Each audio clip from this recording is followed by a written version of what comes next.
आज हम देखेंगे परिमेय संख्याओं के तत्समक और प्रतिलोम के उदाहरण।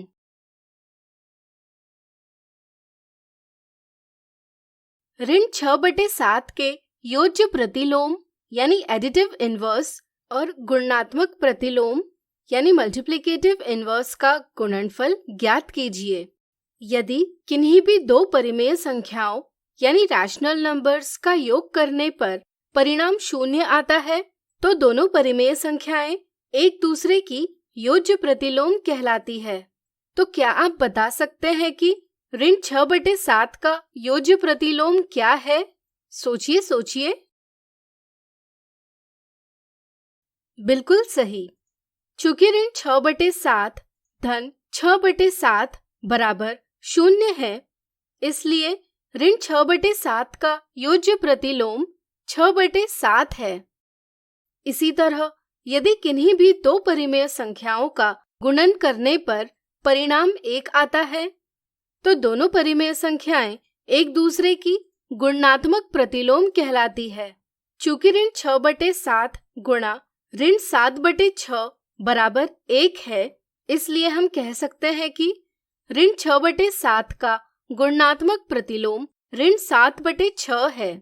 क्या आप बता सकते हैं कि यहाँ हमने ऋण चिन्ह यानी निगेटिव साइन का स्थान क्यों नहीं बदला? सोचिए सोचिए।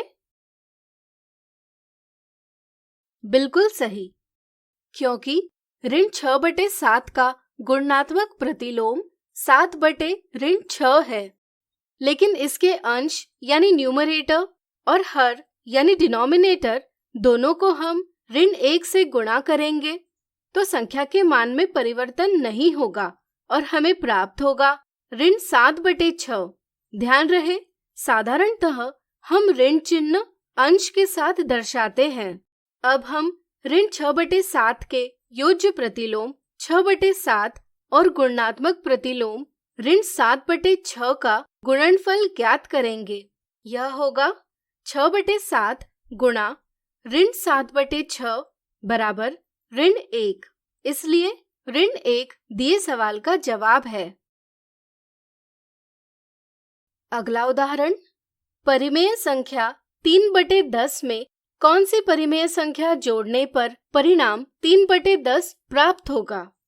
हम जानते हैं कि केवल 0 ही ऐसी परिमेय संख्या है जिसे किसी भी संख्या से योग करने पर परिमेय संख्या में कोई बदलाव नहीं आता। इसलिए परिमेय संख्याओं के योग के लिए 0 एक योज्य तत्समक यानी एडिटिव आइडेंटिटी कहलाता है। अब यदि हम 3/10 में 0 जोड़ेंगे तो परिमेय संख्या 3/10 में कोई बदलाव नहीं आता, यानी कि वांछित परिमेय संख्या 0 है। अगला उदाहरण, निम्नलिखित को सरल कीजिए।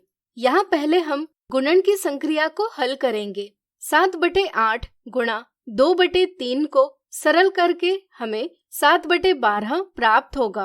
अब हम योग के क्रम विनिमेय गुण यानी कम्यूटेटिव प्रॉपर्टी की सहायता से संख्याओं का क्रम बदलेंगे और साहचर्य गुण यानी एसोसिएटिव प्रॉपर्टी की सहायता से इनके इस प्रकार समूह बनाएंगे।